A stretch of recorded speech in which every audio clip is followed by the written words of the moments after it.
the Bridge of a Thousand Hands. Long ago, but also not so long ago, there was a river that no country wanted to claim. It ran through the heart of the world's indifference, a natural border that divided east and west, rich and poor, old and new. For centuries, people only looked across it with suspicion, seeing in the churning water a reflection of their own isolation. Until one stormy night, the river rose higher than ever before, and the world began to change. The Fisherman and the First Stone, Cambodia. Sareth was a fisherman who lived on the river's edge in a small Cambodian village. When the storm came, it was not just a deluge. It was a thief, tearing his nets and sweeping away half the village's boats, severing their only crude connection to the outside world. He stood in the torrential rain, his heart a cold anchor of loss. But in that despair, he found a radical truth. He threw back his head and shouted against the river's final, drowning silence. If the river can reach us all, then maybe we can reach each other too. His first act of resistance was symbolic. He carved a sign from driftwood that read, in rough Khmer script, "We build together." And then, ignoring the pity and skepticism of his neighbors, Sareth began laying the first stones of a bridge, moving with the stubborn, lonely resolve of a man fighting for an idea. Slowly, his solitary effort shamed and inspired his community, and the village eventually rallied to build their first structure, which they called the Reach. The Engineer's Pilgrimage, Japan. Thousands of miles away, in the vertical world of Tokyo, sat Hana, a brilliant young structural engineer.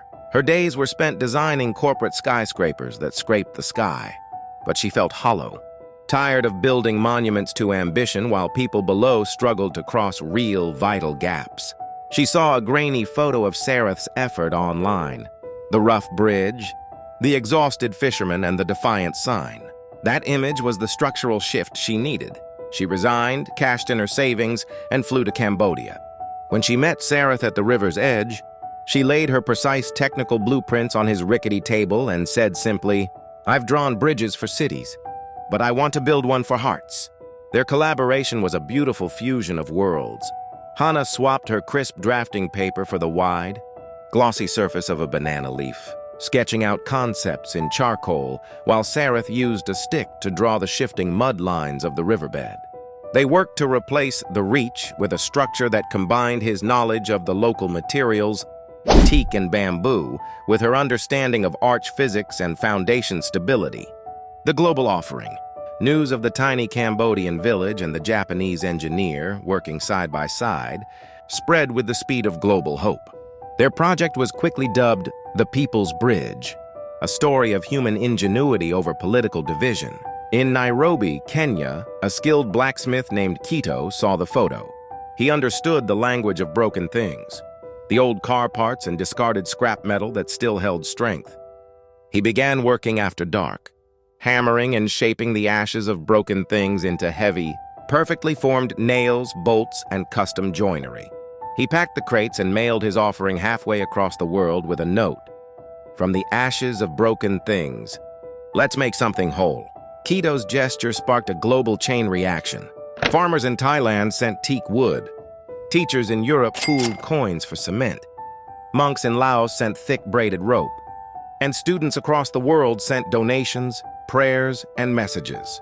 In the vibrant, rhythmic city of Rio de Janeiro, Brazil, a girl named Luana organized a street festival and concert called Hands for the Bridge. Every song they played was about hope and rebuilding.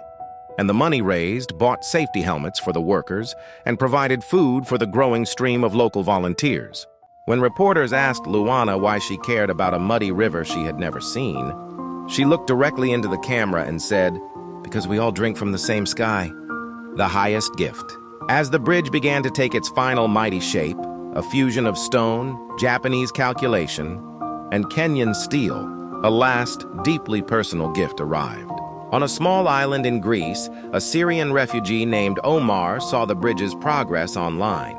He had lost his home, his country, and everything he owned to the sea. All that remained was his skill and one last piece of driftwood from his old, shattered fishing boat. With patient hands, he carved the wood into a simple, elegant dove of peace. He mailed it as a gift, a symbol of his own journey toward stability. When the small, smooth carving arrived in Cambodia, Hana recognized its weight. This was not a material contribution. It was a piece of salvaged life. She found the highest point on the central arch, set the wooden dove carefully into the structure, and sealed it in place. She whispered a quiet benediction over the flowing water. May every traveler cross in peace. The completion. It took 5 years of relentless labor, 5 years of calculating, forging, digging, hauling, and sharing. It was built by 1,000 hands, fueled by scrap metal and banana leaf blueprints, and secured by global faith, without the involvement of a single government or major corporation.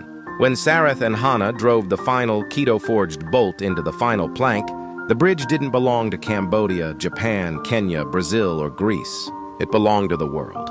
The structure was a testament to its origins, strong, low to the water, and wide enough for 2 carts to pass. Children from both riverbanks ran across it first, their laughter echoing in 2 languages that somehow blended and sounded like one.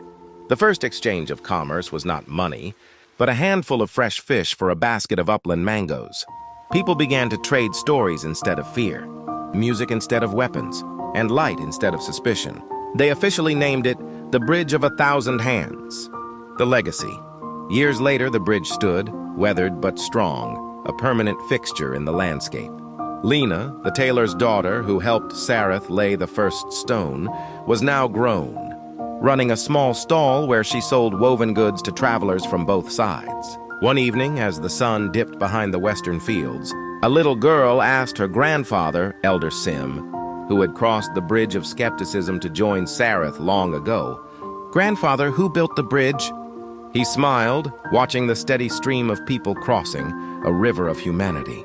He didn't point to the stones or the steel. He said simply, "Everyone who believed they could." And as night fell, the villagers held their annual tradition, floating tiny lanterns, decorated with the flags of every nation that had contributed, down the river like stars returning home, a silent, luminous reminder that no border is stronger than a shared connection.